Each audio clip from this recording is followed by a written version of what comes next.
Breon Ansley is a 2 times classic physique Mr. Olympia champion. He's densely muscled, proportioned, and aesthetic. But since Chris Bumstead took the top spot back in 2019, his placings have been on a downward spiral, reaching a low of 3rd place at the recent Mr. Olympia. 3rd in 2020, 3rd in 2021. If he falls any further, he's going to be down where he started at his classic physique Mr. Olympia debut. So what exactly is happening to push a former 2 times Mr. Olympia champion out of the top 2 in arguably the best shape of his life? To start, let's take you back to his first Mr. Olympia win. His first win was in 2017 with Chris Bumstead taking 2nd place. Breon qualified for the Olympia by taking the New York Pro title, which is no small feat for any division, and then he went on to also take the Arnold Classic Championship in 2017. When you look back, it was clear that Breon was a top tier competitor. And other than a slightly lagging back, Breon appeared to have pretty much everything. His physique was developed. However, his journey was filled with struggle to get underneath that classic physique weight cap,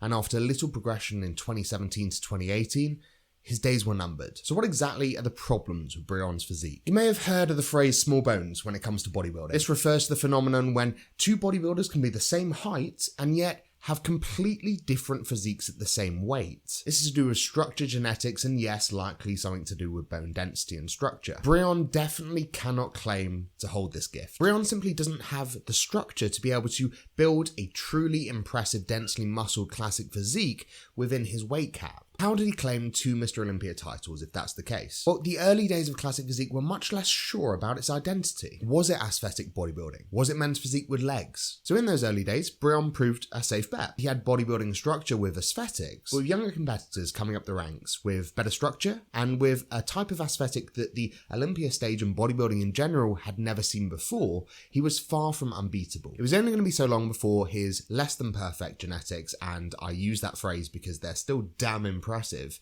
along with his brutal regimens needed to get below his weight cap, started to catch up with him. Some athletes have the option of coming in looking slightly bigger and fuller and coming in bone dry shredded.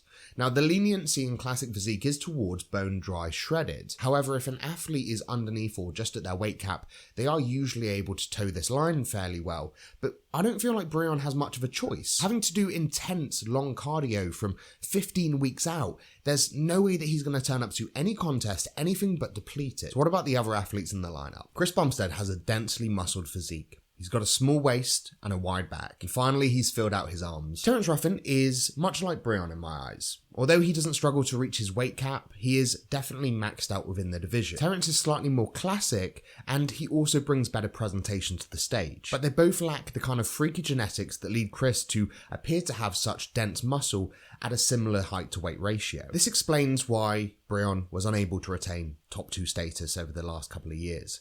Quite simply, you now have somebody who presents better with a similar physique and somebody who has a physique nobody within the IFBB can match. Even back when Breon was winning in classic physique, it was hard not to be looking at Chris the whole damn time. Now granted, his arms did hold him back and he was plagued with illness, which messed with his prospects of getting a Mr. Olympia title earlier. However, the potential was clearly there, sitting well below his weight cap. Quite simply, as soon as his health issues were under control, he was pretty unbeatable, at least in today's lineup. And we've seen the IFBB pretty much accept this reality, with most of the up-and-coming guys who have quickly gone up the ranks having similar physiques to Chris. Chris has formed the blueprint now for classic physique, and the others will be judged against him. People such as Urs and Raymond are coming up the ranks simply because they hold similar structures. They are not the same, but they hold the same classic physique ideals that Chris does. And before now, or before Chris's reign, classic physique was quite fluid in terms of what it was looking for, but I feel those days have firmly passed us by. Breon appears to know this. He's announced the move to 212. This will be his last year within classic physique. Breon himself has stated that the time between his off-season and prep, when he sits within the 190 pound range, is where he looks most impressive. And I would happen to agree. Breon does indeed look incredible between 190 and 200 pounds. With a 212 weight cap, that means that he's got 20 to 30 pounds of muscle to add to his frame. Now don't get me wrong, we've seen Flex Lewis announce his transition out of 212 into open bodybuilding, and that's pretty much what we're expecting from him in terms of stage weight. However, he's had a good few years to achieve that, and Breon's in his 40s.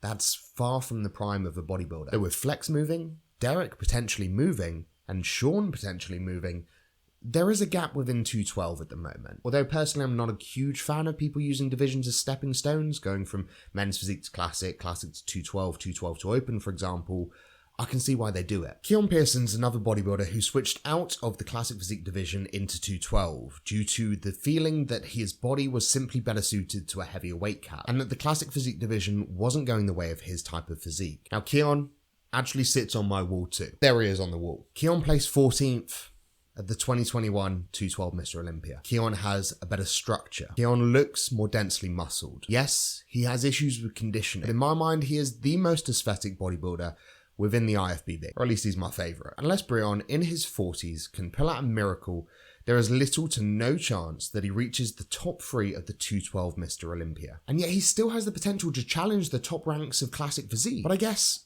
why would you accept top 5 as a result when you've taken first 2 times over? But that begs the question of why you would switch to a division that you have no pedigree in, no heritage. You would have to gain 20 pounds in your 40s with maximum 5 years left on your career and likely place dead last. With little future ahead within the classic physique division beyond the top 5 and with his prospects within 212 looking less than ideal, this to me appears like a moment where an athlete must bow out. Breon is an incredible bodybuilder. Don't get the meaning of this video misconstrued, but there are plenty of incredible bodybuilders who never get a trophy, let alone 2. Does he really want to go out as a top 10 to top 15 Mr. Olympia competitor? Does he want that to be what he's known for? Because at this rate, the decline will well outweigh the time at the top. You ask me? Top 3 is not a bad way to bow out. There are respect his tenacity and drive, and anyone who reaches those heights of bodybuilding absolutely deserves our respect. No matter how you split it, top 3 in the world sounds a lot better than last place. If you're an admirer of the classic physique division and you're looking to build your own classic physique to bring to the stage, then check out my video on what it takes to create one. And I'll see you in the next one.